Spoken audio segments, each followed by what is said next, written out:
Hello there, Virgos. Welcome to your tarot reading.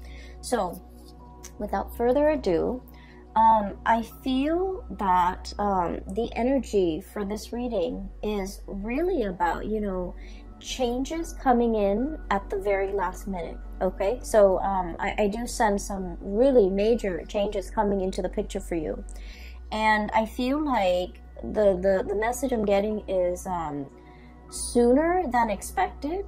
But then at the same time, it's like very last minute, very unexpected.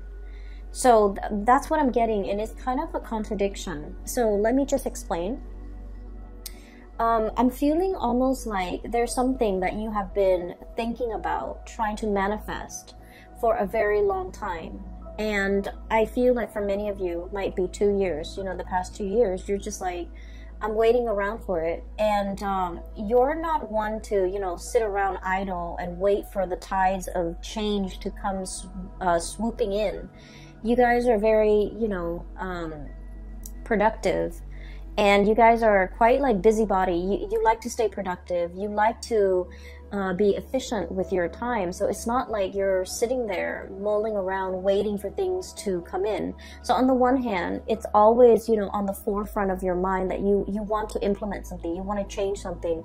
You want to do a drastic move or something very, very, I want to say like, it's like a change that is quite drastic for a Virgo. It's quite a drastic change, okay? Because you guys are still a creature of habits. But I feel like you've been mulling over a situation for a very long time. And so it's always on the back of your mind. It's also, on some days, it's on the forefront of your mind. And so I feel like you've been waiting for the opportunity or the chance encounter or something to manifest itself. And so I feel like even though you've been waiting for it for a long time, the way that it comes in, it's like when you've given up hope or when you just like kind of clear it or maybe even move it from the forefront of your mind into the back of your mind and focus on other things and, finding enjoyment and still moving on with your life. That's when this major drastic change is going to come in. And so it's coming in at a very, I want to say opportune moment, but also very unexpectedly. Okay, so that's what I'm seeing. I saw 2 images for you, and I feel like the first image is definitely in relations to your love life. The second image is other things that are, that it might have to do with this change. So let me just relay the first information first, and then we'll talk about the 4 cards, because it seems like the reading is split this way. So first of all, I see this man. He's wearing a coat. It's like autumn. He's at a park. It looks like Central Park. It looks outdoorsy. Lots of people around, but not so much that it's crowded. There are a few pigeons on the ground. And he's wearing like a brown coat. He looks very handsome. Like he's, probably 35, 40 at the latest. And he has like little, like a little Ziploc bag of like breadcrumbs. And so he's kind of casting it onto the ground, and the pigeons are like pecking at it. And so he's doing this. He's in a very calm state, but he's thinking about somebody. Okay. It looks to me like, he's on his lunch break, taking a walk, feeding the pigeons, or maybe he finished a sandwich and there are breadcrumbs in that bag. So he's feeding the pigeons. But either way, he looks like he's in an office type of a work environment, because he's dressed like, loafers and slacks and a shirt without a tie and a brown coat, like a brown trench coat. And so he's thinking about somebody else. He's thinking about somebody. And so the scene kind of splits in half, and there's another image. While he's feeding, there's another image of a woman. She's really pretty. She has blonde hair, and she has a mole, a very distinct mole on the bottom, I want to say right. Yeah, it would be the bottom right side of her chin, like it's a small speckled mole, but it's very distinct for some reason. She has like red pinkish lipstick on. She's in the kitchen. She's wearing an apron. She has blonde hair. She's very young, like probably around the same age. She's cooking a pot of soup. So a really big pot of soup. and she's tasting it from a ladle, and she's adding a little bit more seasoning, salt, pepper, whatever it is. And then she turns off the stove, like it's ready, so she turns it off. And she's looking at the stove, then she looks at her living room, and she's alone, you know, in this house, in her space. And she's kind of thinking like, you know, this is such a big pot of soup. I wish that that other person were here to enjoy this food with me. So it seems like there is a situation where the two of you might have been broken up. I do see, you know, the split scene as in two people that miss each other, that long for each other's company, that's heavily thinking about one another. That's like the whole concept about sharing food, cooking for one another, you know, I guess connecting through food. It seems very nurturing. It seems like it might have been a relationship where there's a lot of community, there's a lot of caring, there's a lot of tenderness, there's a lot of like, you know, mutual affection, and you know, it's not like you wouldn't eat and cook for somebody you don't like, right? So I feel like in a way the relationship that the two people have had in the past might have been, you know, they might have shared space together, they might have lived together, they might have been married, they might have dated for a very long period of time where they're comfortable around each other and they care for each other. So whatever the situation is, there might have been a situation where two people have broken up and they're still longing to reconnect. Okay, so I feel like for majority of you that might be the situation, because he's on the park bench eating lunch possibly by himself and then feeding the birds. Like he wants somebody to share that experience with him. And then she's cooking this big pot of soup and she's alone in the house, and she's thinking like, I wish that person were here to share this soup with me. So it makes me feel a little bit sad, but at the same time, I just feel like both people are very content. You know, they're going through the motions, they're still able to take care of themselves. So even if it was like a breakup or a situation where one person is no longer in the other person's life, life goes on. Like two people are still resuming their life. They miss each other once in a while. They're nostalgic for the past, and they miss that sense of companionship, I feel. There's definitely a sense of like, yeah, companionship. But you know, life goes on. No one is heartbroken and devastated and unable to function. Both parties are still able to function. Give me just 1 second, I apologize. Sorry about that. I was making tea and the water boiled, so I had to turn it off. Going back to that image that I saw, I feel for many of you, the fact that these two people are, you know, in different places, like there might be like geographical distance, and the fact that they're heavily thinking about each other denotes to me like a really strong soul connection. Okay, and it's depicted here. I have the Two of Cups. This is the sense of companionship. Okay, the Cups energy deals with like emotions and also spiritual energy, where two people feel very, very connected. Okay, when they think about you, you know they're thinking about you, and it's sort of like, you know, feeds into this loop where you end up reverting to, you know, thinking about them, and vice versa. So it's a situation where two people are very, very deeply connected, really care about each other. There might be great compatibility as well. Really great compatibility between two people. So for you, especially if you're in a long distance relationship, I feel like there is an immense sense of longing, wanting to be together, wanting to connect, wanting to, you know, share the experience with another person.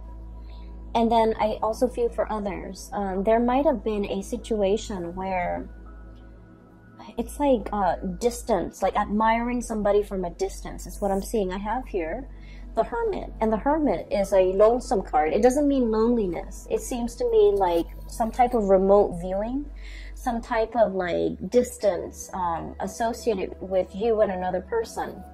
And this combination, the Hermit and the Nine of Pentacles, admiring somebody from afar, admiring somebody's beauty, admiring the way that they look, and yet being so shy or so hesitant about letting them know how you feel about them. Okay, so if you're geographically distant from the person that is, you know, really occupying a lot of your thoughts, and you're thinking heavily about them, I feel like they are definitely also thinking about you. And then I also feel, you know, with Virgos are deeply shy by nature. And so I do sense that some of you might have somebody that you're really admiring from afar. You know, you're like wanting to touch them, wanting to talk to them, wanting to communicate, wanting to really tell them how you feel. But in a way, your feelings for this person scares you. You like to be in control of your emotions. You're also very rational. And I mentioned this before, but Virgoing people don't fall in love. Like, love at first sight is not a thing for you guys. You can date somebody for a very long time, but if you haven't, you know, made up in your mind that you're in love with this person, you might never fall in love with the person. So I feel like, you know, you're very sensible and just like even keel and level-headed when it comes to relationships, when it comes to love, when it comes to emotional expression. And so I feel like you're feeling this wave of emotions overcoming you, and you kind of, you know, shrug it off or cast it aside, and you're like, that's not rational. I barely know this person. It's not rational, you know, to like be head over heels and fall in love with someone when I barely know them. So I feel like you have someone that you're really admiring. You really like this person. They're very independent. I'm getting a feeling of like somebody who might be, let me see, like somebody who's quite exotic, who you know, there's something unique about them. So the woman with the mole on her face, it's coming out, it's near her chin. So like, I feel like you're dealing with someone who's not stereotypically, like, it's not somebody that everyone would consider like classically beautiful or classically handsome, but for whatever reason, there's something about them. They have charisma, they have stage presence, they have magnetism. There's something that makes them very unique, and other people cannot help but stare at them twice. You know how there are some people, they're not classically handsome or beautiful by any stretch of the imagination, but there's something about them that's very alluring, and I feel like it has a lot to do with their confidence, the way they carry themselves, the way they carry themselves. Okay, this is a Nine of Pentacles, very independent, self-sufficient, bold. It's somebody who is like, on the one hand, they can be very earthy, very easygoing, not high maintenance. You won't catch them, you know, dressed to the T and like with full makeup on, or, you know, cologne and hairspray and grease in their hair or whatever. Like, they're not made up. They're just understatedly, like, just confident and put together without trying so hard. It's somebody that does everything with such grace and such ease, and I feel like because of that, a lot of people are very drawn to them. And then I also, going back to what I mentioned before, a lot of Virgo people, you guys are really deeply very shy. You do get stage fright. You don't like to be on center stage. You don't like to have a lot of attention on you. You feel a little bit out of place, and for some of you, okay, please don't get offended. You might feel a little bit, you know, socially awkward in probably a social setting, or in a setting where you don't know a lot of people. You might feel very socially awkward when you have to give a speech, give a talk, when you're speaking and everyone is staring at you. Like, you don't like that attention. And so you admire this person for the bold and the, I guess, like the confident way in which they move through life, the ease in which they do everything, and the ease in which things just magically work out for this person. So I feel like you really deeply admire this person. And you might be admiring them from afar. And I feel like for some of you, they are also feeling that way about you. But I feel that the gravity of your feelings for them, it's overwhelming you. You know, like you're kind of dumbfounded about, like, I don't believe in love at first sight. You know, why do I feel so strongly about this person when I barely know them? There's a little bit of intrigue and mystery here. And it's like you might not know a lot about them. They might not know a lot about you. You might see each other casually in passing, and you might feel like, wow, that would be a really good person for me to date or for me to have as a girlfriend or a boyfriend. And I do sense like they have no idea how you feel. And so, you know, trying to make conversation, making small talk. Virgos don't really like that, but like making small talk and trying to get into their inner circle and trying to, I'm hearing infiltrate, you know, trying to like get one leg in the door, okay? I feel like that might be a really good first step, because they might not have an idea as to how strongly you feel about them, and you're kind of scared of the impact that they are having on you, all right? So let me just, that's for like singles. I feel like there's someone who's really capturing your imagination, and I'm just feeling like you're tongue-tied and nervous, and you get flustered, and you might flush and turn red when they're around or when you think about them, because I feel like your desire for them and your feelings for them can be a little bit overwhelming. Okay, so that's for singles. I'm feeling as if, for those who are in a relationship, okay, if you're together with somebody, you and your partner have like you're kind of like at a major crossroads, not because of the relationship, but you're planning to make some major moves, okay? Make some major moves. And I feel like for some of you, we have here the Two of Pentacles.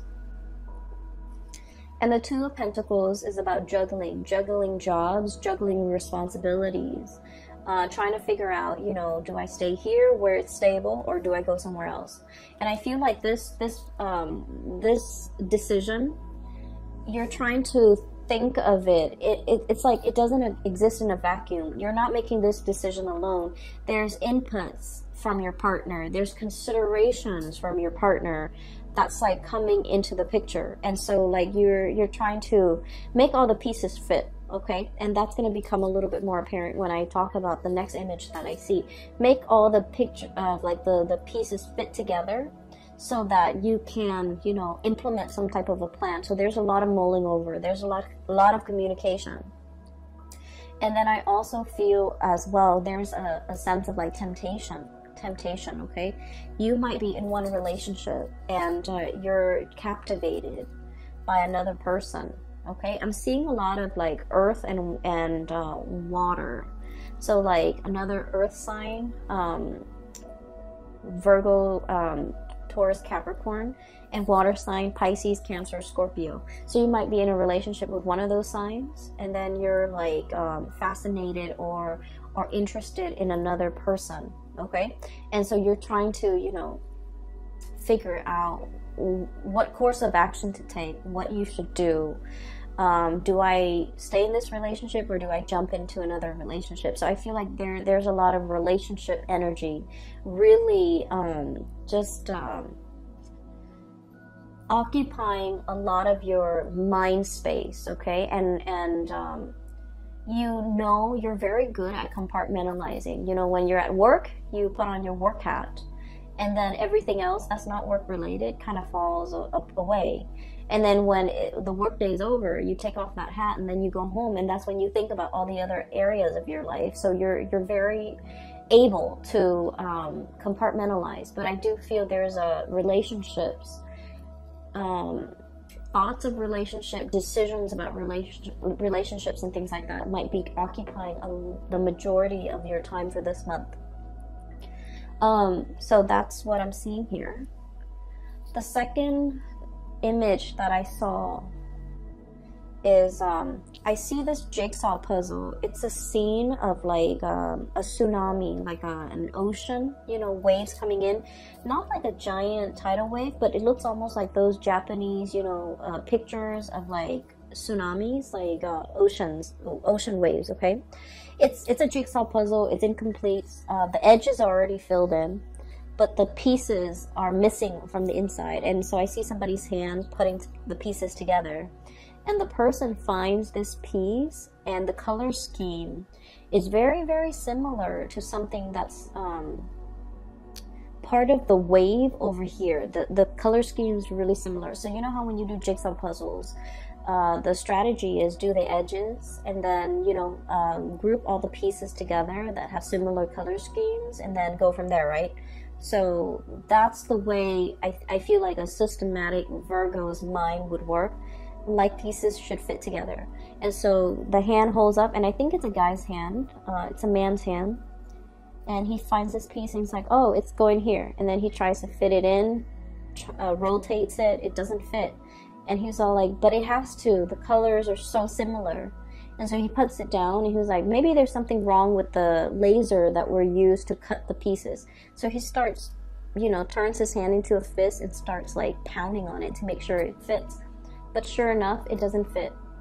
And so he puts it aside, and you see it in fast motion where he finds pieces and everything's filled in, and at the very end there's one piece missing. And then he goes, oh, that piece that I put aside, now it goes here. And then the scene just kind of cuts out. So what I'm seeing here, like I mentioned before, you know, there's a time and a place for everything.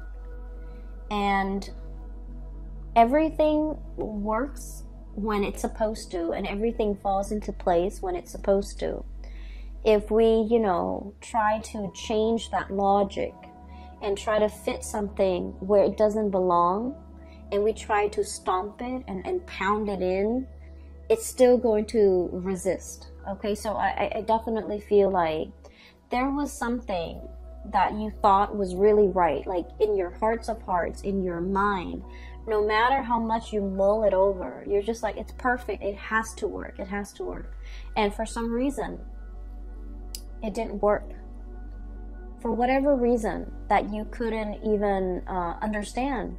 I guess that reason was never shown to you, and even till now, you know, whenever that situation happened in your life, even now, you're still perplexed about it. And you're just like, well, it didn't work in the past, you know, and I don't know why it didn't work. What will happen now to make things work? So I feel almost like this, you know, it's like a infinity loop, you know, this things coming back full circle, where you're reminded of a time where you tried something and you were so 100% sure that, well, the colors are similar, the edges are similar, why didn't it fit? And now a similar situation is coming around, and you're just like, what if it doesn't fit this time? What if it flops on me? Right? And so I feel like there's something coming around full circle, okay? And whatever didn't work out before, it's going to work out now, because in the past, you forced it. You pounded it in. And I feel almost like you were so focused heavily on the details, on the, I want to say like you might have been focused on, I guess like it's sort of like wanting something so badly and making sure that it fit, even when the physical environment was not right. Does that make sense? And I mean, it got to the point where the man with the jigsaw puzzle, he was like using his fist to kind of like hammer it in, but it didn't fit. And so they're telling you, whatever that situation was, that made you feel like you doubted your intuition, you doubted your judgment because you were so sure. Whatever it was, it's coming back around. And now you're in a much better space where you're not trying to make things fit. where you're not trying to force things, where you are operating from a place of wisdom and allowing. And that's when the situation is like, it's right, okay? So there's a time and a place for everything. We have to be able to see the big picture in order to understand how the parts all fit together. Does that make sense? And the reason I say that is you have some two cards here that are back to back. 5 of Swords. And then the 6 of Swords. I'm sorry. 5 of Wands. Excuse me. And then the 6 of Wands. Okay? So, oh, I'm sorry. This is the 5 of Swords. So, the 5 of Swords is a situation where we're kind of like arguing, bickering. And the sword energy denotes communication, thought processes, mental processes that might have been faulty, where no one is really getting a word in. Everyone is bickering. Everyone is trying to, you know, be right, trying to prove that they're right. And with the 5 energies, 5 indicates some major turning point, some major change, okay? And then we have here the 6 of Wands, which is a victory. There's a situation here in the past, it was punctuated with a lot of conflict, with a lot of faulty reasoning, with a lot of just like, you know, I believe this, even though I haven't really done the research, I still believe this. You might have been dealing with people like this in your environment where the energy that they kick up around them was like repellent for good things to come. Okay, there might have been an environment that you were in where, you know, let's say this, okay, if you're like ever walking or running on a dirt path, right? If you're running or walking on a dirt path, with every footstep or with every step, it kicks up a little bit of dust, right? And so just imagine energetically when you're in this type of environment where people are constantly bickering, constantly shuffling around, moving around, trying to prove themselves right, trying to one up the other person. Like if it's like laden with a lot of chaos and a lot of activity and a lot of competition, it creates a major dust cloud, like a major sphere or major environment where there's a lot of, you know, negativity, negative energies. And so it repels, you know, you wouldn't want to walk over where that dirt cloud has been stirred up, right? And so this environment was a repellent for good things to come in the picture. And so whatever it was that you were trying to do, I feel like it flopped down. It didn't have a lot of support. It just couldn't see the light of day. It couldn't rise above the dust cloud, okay? So I'm a little bit inclined to say that the people you might have had around you might not have been good for your growth. The work environment and the colleagues or the energies just surrounding the work environment was not conducive for good things to attract good things or to even, you know, be in alignment with you. And so I see you turning your back to the situation, okay? No more bickering, no more pettiness, no more conflict. I'm turning my back. And as soon as you decide to turn your back, we have a lot of victory, a lot of success coming through. And I'm almost seeing like one after another, like a series of successes, one after another, because you decided to turn your back. You decided to kind of retreat from the ground, okay? Climbing up into the tree, elevating yourself, seeing above the dust cloud, and being able to operate and function from above that cloud of negativity, and to be able to, you know, warm yourself in the sun and to be able to attract a lot of success, okay? So what I'm seeing here is there has been a major change. Whatever didn't work out in the past, I do feel a lot of, you know, success, victory is coming in as a result of you, you know, needing to change this environment in your life, okay? There's some major news associated with it as well. We have here the Page of Swords, and the page energies are snippets and messages coming through, and I do feel like resolution, okay? Like wanting to make a decision but not having all the information, waiting on communication from another source so that you can decide which option to go with, okay? So I do feel for many of you, there's some major swift communication coming through this month in order to splice through that dust cloud and to be able to let things settle, and for you to decide on major changes in your life, okay? And what I'm seeing as well for many of you, this is like leaving troublesome friendships, colleagues, petty people, I would say, argumentative, petty people, people who are just like, you know, what's funny is, I don't see gossip and slander and things like that. I don't see that in here. I just feel with this Five of Swords, it's like people who constantly want to be right, who have their daily agenda is just wanting to prove themselves right, wanting to show other people how smart they are, and things like that, okay? So I feel like, you know, you're turning your back away from this.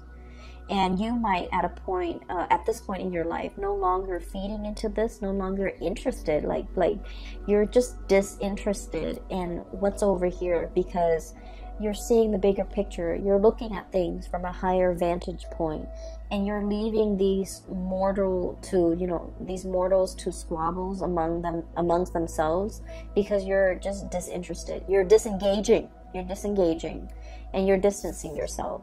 And with the Hermit, it basically spells out to me like a sense of enlightenment, okay? Not being bogged down with the material things that at the end of the day don't really matter, but operating from a higher vantage point, okay?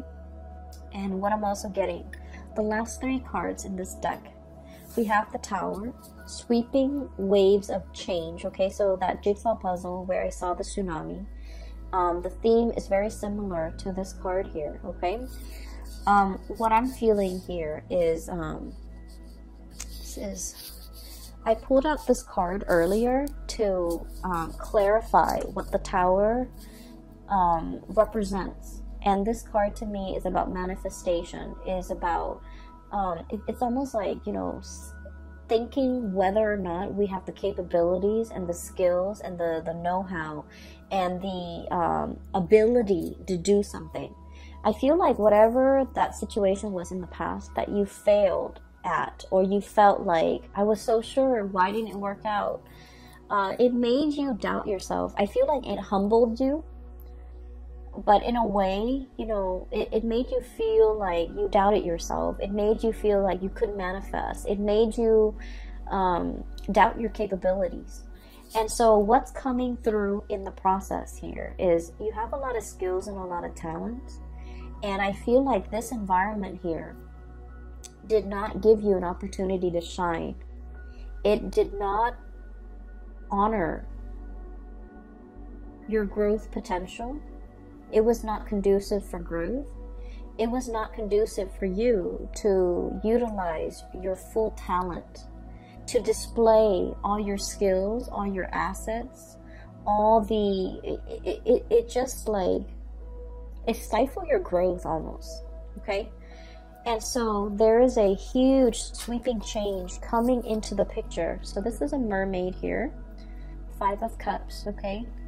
Wondering about something that, like a missed opportunity, okay? Longing for something that's no longer in the picture. But I see this as like a scorched earth, okay? This is a mermaid. And the classical like depiction of a mermaid is it has a body of a fish and a head of a woman, right?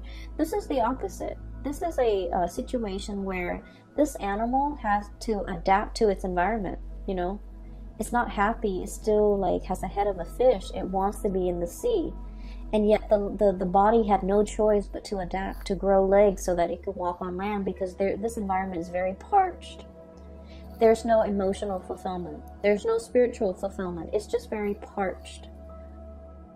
And so it's waiting for the rains to come and wash it away and to carry it to sea.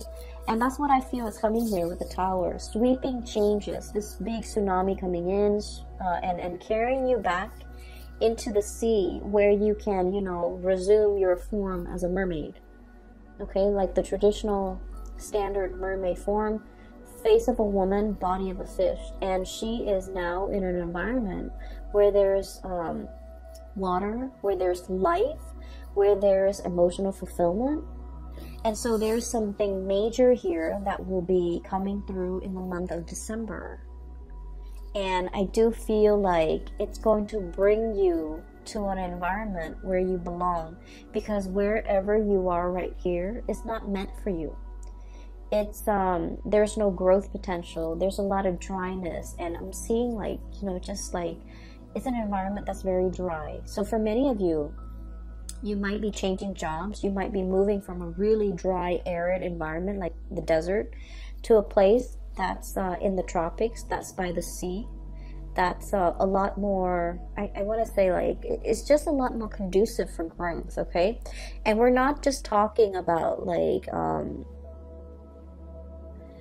a place that's green and lush and things like that. We're talking about emotional, spiritual growth. We're talking as well career growth. We're talking as well, you know, being in a new environment where you're able to develop to your full potential, where people appreciate all that you have to offer and they don't take you for granted, pretty much, okay? So that's what I'm seeing here. Once again, it's like the change is long coming, but it's gonna swoop in very, very quick. And that's a contradiction, but for whatever reason, I just feel like you've been waiting for it for quite some time, but it's gonna come in very unexpectedly. You're kind of bookended by two major arcana cards here. We have the Hermit, taking time to yourself, being deep in contemplation, and really figuring out, you know, what's the next step in your life. And then once you have that figured out, once you've reached that space of wisdom, that's when the Tower will bring about these changes that you've been wanting for a very long time. All right? So I'm going to leave it at that. I do wish you all the best for the month of December. Once again, I apologize for the delay with this reading. I hope it finds you well still, and I hope it is relevant and applicable and might be helpful for you this month, okay? I will be back next month. I will talk to you later, Virgos. Take care of yourself.